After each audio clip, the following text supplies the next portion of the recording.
Olá, gente, tudo bem? Muito bem-vindos à Arisp Uniregistral. Hoje a gente está começando um projeto novo, Bate-Bola com Registro. E hoje eu tenho o prazer de estar aqui na companhia do Dr. Ivan, Dr. Henrique, para falar sobre um tema que é muito importante, é prático, tem uma teoria relevantíssima no nosso estudo. A gente vai falar sobre a uso capião extrajudicial. E hoje, mais do que isso, notificação na uso capião extrajudicial. Primeiro, eu gostaria de agradecer a presença, doutor Ivan, é um prazer tê-lo aqui. Prazer é meu. Muito obrigado. A gente tem muito para falar, doutor Henrique da mesma forma. Tema tem uma série de peculiaridades e a gente vai tentar enfrentar cada uma delas de uma maneira extremamente didática para poder auxiliar a cada um de vocês aí nesse estudo de um tema tão complexo e tão atual como a uso capião extrajudicial. Falando de notificação, o primeiro ponto que eu acho que a gente podia trabalhar é a respeito da notificação nas hipóteses em que nós temos um dos interessados a serem notificados vivendo ou estando no exterior. Doutor Ivan, como é que a gente pode resolver o problema da necessidade da notificação quando nós temos aí um dos interessados em outro país? Muito obrigado. Primeiro, gostaria de cumprimentar meus companheiros aqui, doutor Gentil, doutor Henrique, agradecer o convite que o doutor Gentil fez. Tenho que aproveitar a oportunidade para agradecer ao doutor Flaviano por ter me convidado para coordenar a Uniregistral, uma grande honra. Esperemos aí ter um período muito produtivo, manter o que bom que já está sendo feito e o que de possível melhorar. Nesse tema de notificação no exterior, a gente tem que primeiro fazer uma advertência aos navegantes que esse tema já foi objeto de decisão pela primeira vara de registro aqui da capital, né? Que entendeu que nestes casos em que algum dos notificandos esteja residindo no exterior, é imprescindível a intervenção judicial. Então, é importante que se saiba que há decisão. Mas, pensando numa perspectiva mais ampla, até uma perspectiva acadêmica, né, será que efetivamente tem que necessariamente ser assim? Eu, com uma provocação, coloco o seguinte: o Código de Processo Civil, quando ele lá autoriza a citação de alguém por edital, ele fala em inacessibilidade, né?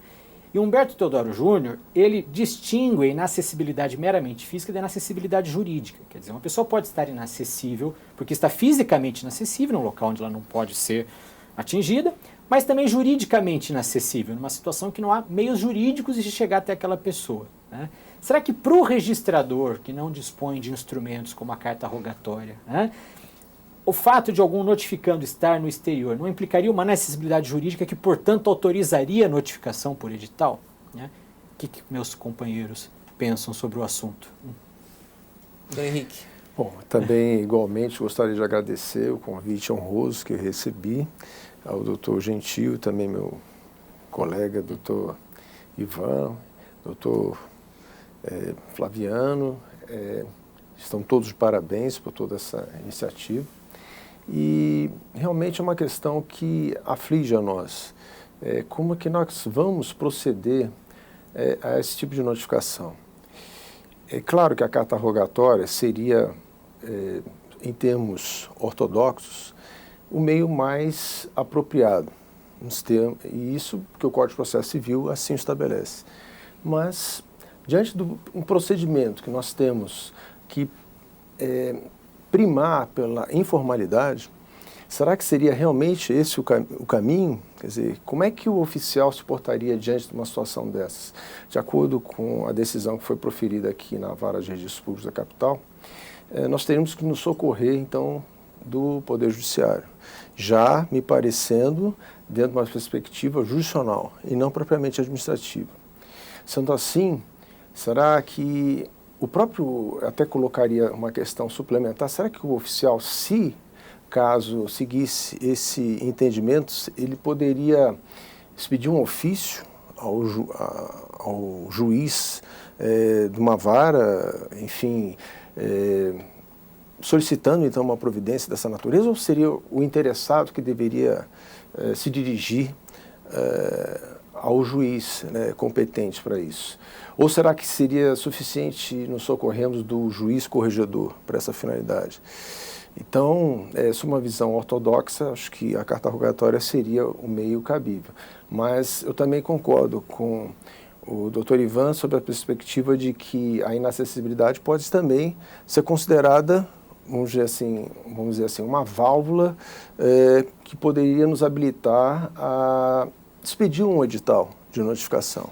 mas eu acho que a questão é bem profunda e demandaria uma análise do nosso querido, vamos chamar presidente de mesa, doutor Gentil, né? Eu também gostaria de ouvir a opinião dele, por isso, estou à disposição para ouvir. Né? Vamos lá. Bom, eu vou tentar também falar um pouquinho sobre isso.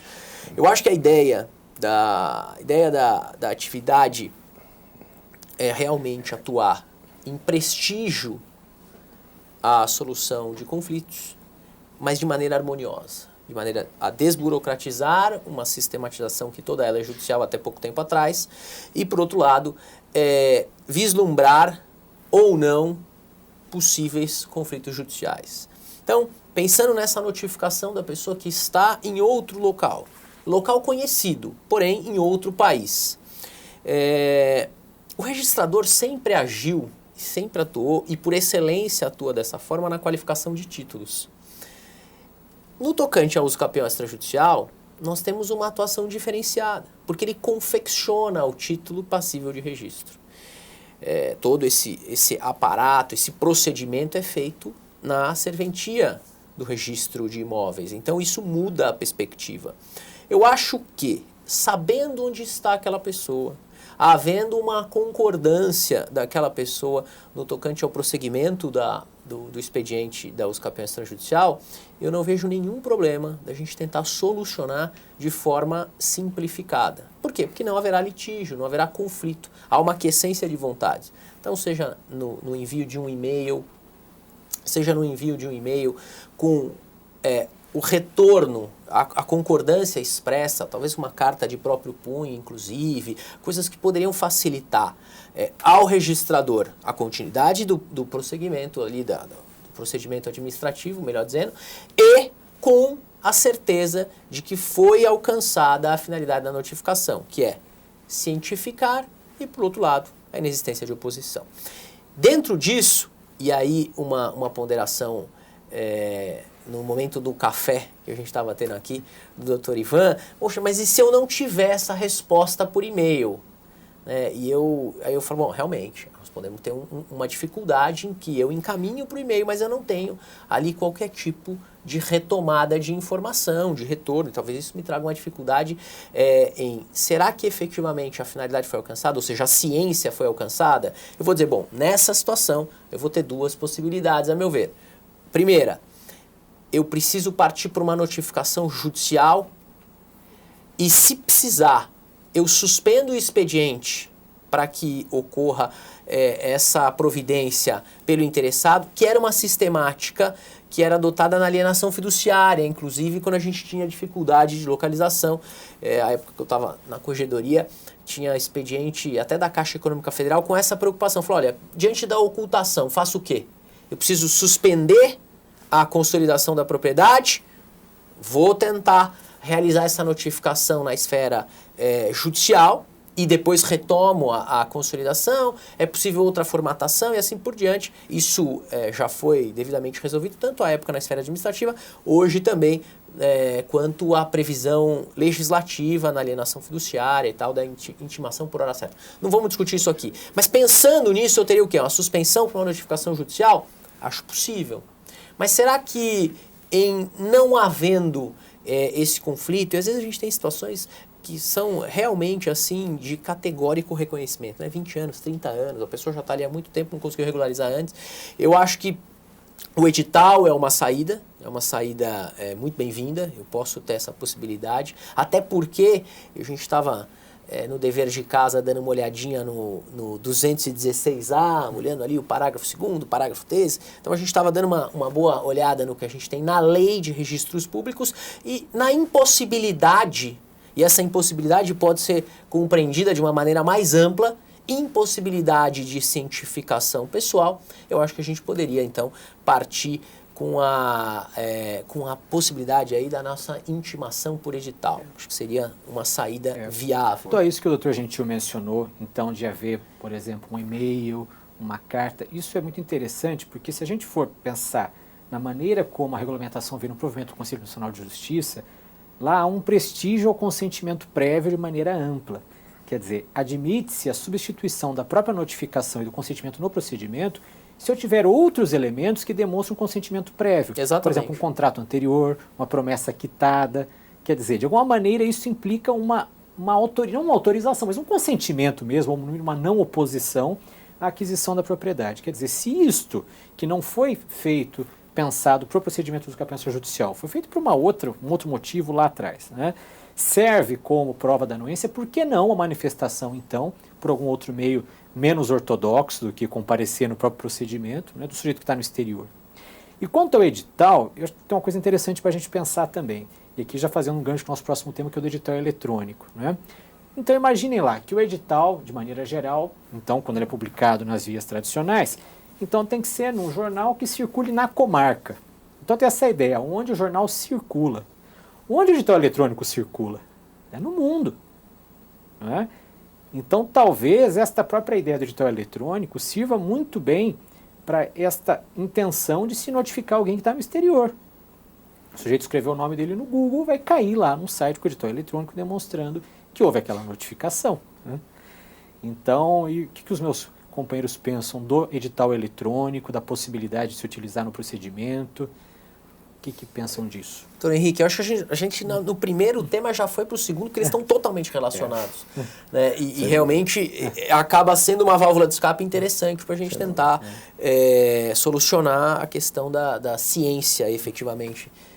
Eu acho todas as duas ideias muito viáveis. Acho que realmente uma expedição de uma carta ou mesmo por e-mail, previamente a notificação para edital, solucionaria muito bem a questão, até em razão do que o doutor Ivan disse, né? Nós temos hoje no provimento condições para poder entender que isso não conflitaria com a própria estrutura da usucapião judicial, razão pela qual até diante da inexistência de conflito, assim presumidamente falando, nos habilitaria a nos socorrer então numa via menos ortodoxa, porém atingindo a mesma finalidade, até em razão do fato de que não se pode arguir a nulidade sem se demonstrar um prejuízo.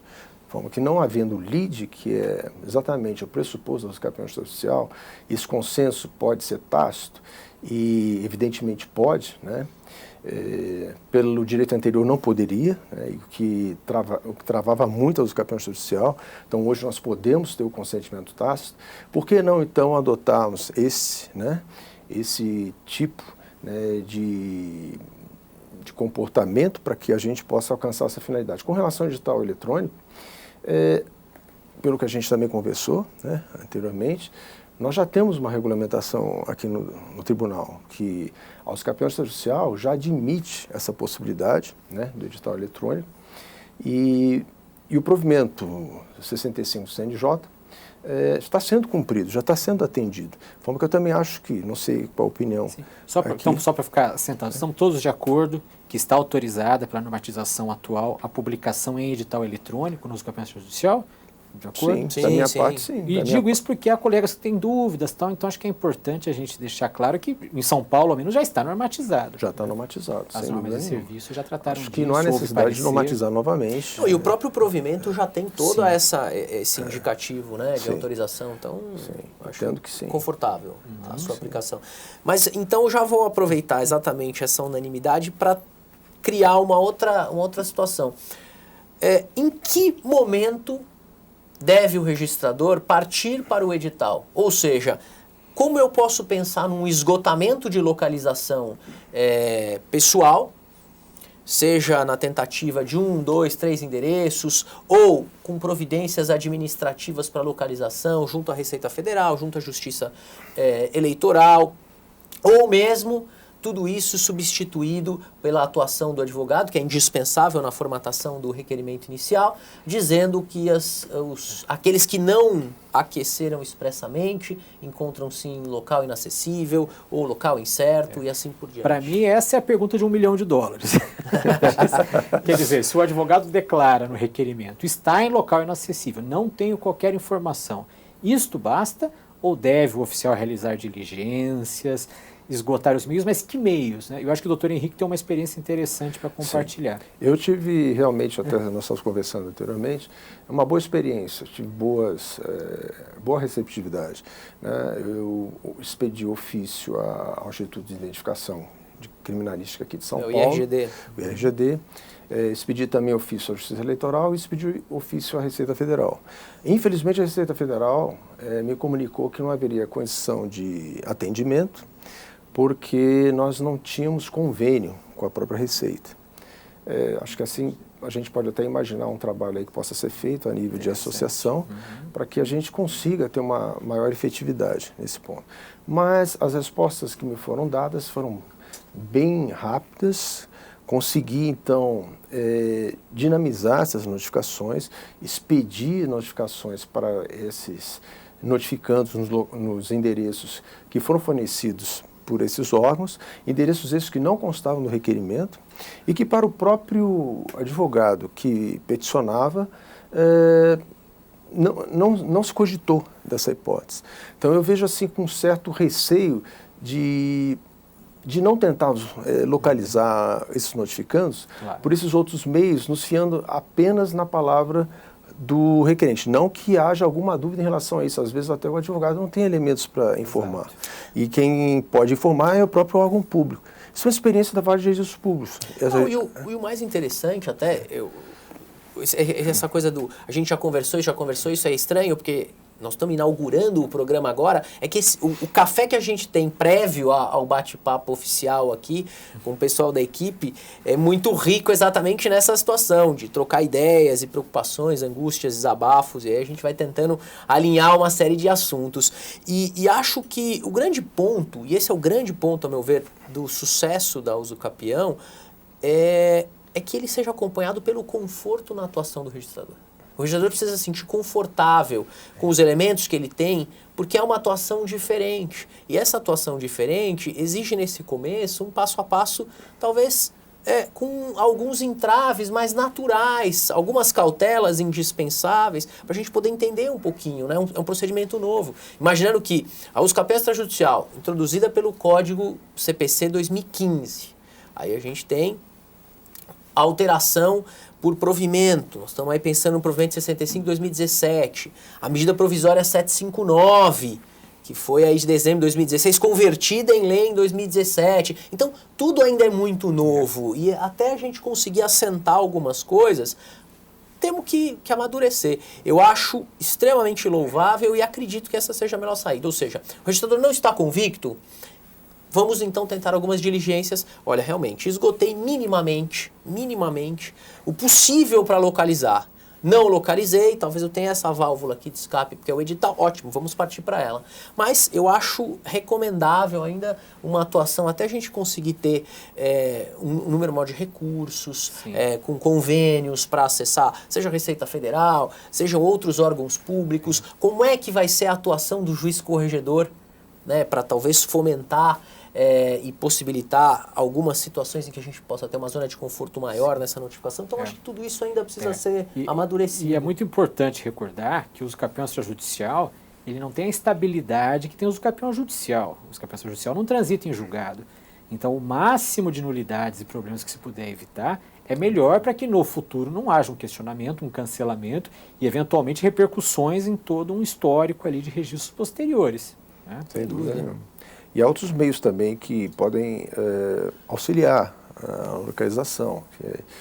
Por exemplo, o provimento cogita da hipótese de obtenção de certidões negativas em nome dos titulares, domínio, titulares de direitos reais que constam da matrícula transcrição dos imóveis confrontantes. E nesse diapasão é possível, dentro de uma certidão negativa do distribuidor, né, verificar a existência de processos, né, e endereços que não se cogitou, né, no processo Usucapião. O próprio inventário, às vezes aberto, né, nos habilita a solicitar uma certidão de objeto e pé e, dentro dessa certidão de objeto e pé, verificar a existência de herdeiros e endereço desses herdeiros. Né. Quer dizer, existem situações, além daquelas que nós falamos sobre a expedição de ofícios a esses órgãos públicos, que também nos confortam e nos dão segurança, justamente em razão do que o doutor Ivan mencionou, para evitar uma arguição de nulidade futura. Né? Lembrando bem que nós não temos, dentro do processo, essa eficácia da sentença, né, da coisa julgada. Né? Perfeito. Meus caros, considerações finais dentro daquilo que a gente hoje se propôs a discutir. Doutor Ivan. Bem, eu acho que foi uma experiência muito interessante. Nós nem mesmo terminamos o tema das notificações em julgamento extrajudicial. Quer dizer, então a gente falou, não, hoje então a gente fala de notificação, no próximo programa um outro tema de julgamento extrajudicial. Não, terá que ter outro para continuar as notificações. O que é muito positivo. Com um convite já renovado. Agradeço ao doutor Henrique ter aceitado também o nosso convite aí. Né? E já estou à disposição para a próxima oportunidade que a gente tiver. Reciprocamente. Sem dúvida. Doutor Henrique. Reciprocamente, muito obrigado. Muito obrigado. Eu queria agradecer mais uma vez a oportunidade, deixar aqui um grande abraço ao presidente da associação. O doutor Flaviano estava aqui até agora, acompanhando de perto todos os trabalhos, com uma atenção, a delicadeza que é sempre muito, muito especial e peculiar. Queria deixar aqui um grande abraço a todo mundo, dizer que é um prazer começar mais um projeto numa instituição tão preocupada com, efetivamente, a publicidade de informação de qualidade, informação que faça, sem dúvida alguma, a diferença na atividade prática e no estudo teórico. Muito obrigado ao Dr. Ivan, muito obrigado ao Dr. Henrique. Obrigado. A gente se vê numa próxima oportunidade. Até mais, gente. Tchau, tchau.